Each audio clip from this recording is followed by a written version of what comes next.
SSC পরীক্ষায় বিদায় অনুষ্ঠানে র্যাগ ডে পালন করা কি শরীয়ত সম্মত? এটা নিয়ে তো অনেক কথা হয়েছে সম্প্রতি। দেখুন, বিদায় অনুষ্ঠান করলো, বিদায়ের সময় কে অন্যের সাথে বোঝাপড়া করলো, ফোন নাম্বার বিনিময় করলো, তাদের অনুভূতিগুলো প্রকাশ করলো, এটা তো কোনো অসুবিধার কিছু নেই।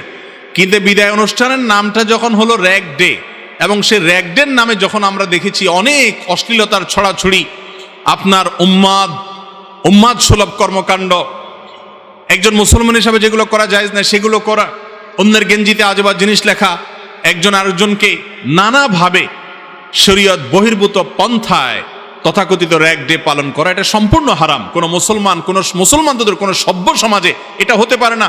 বিদায় অনুষ্ঠানে চোখের পানি থাকবে, একে অন্যকে ফিল করবে, শিক্ষকদের ফিল করবে, সেটা না করে ফুর্তি ফার্তা তামাশা করা, এটা কোনো অবস্থাতে যুক্তিসঙ্গত হতে পারে না। এটা উদ্ভট কর্মকাণ্ড।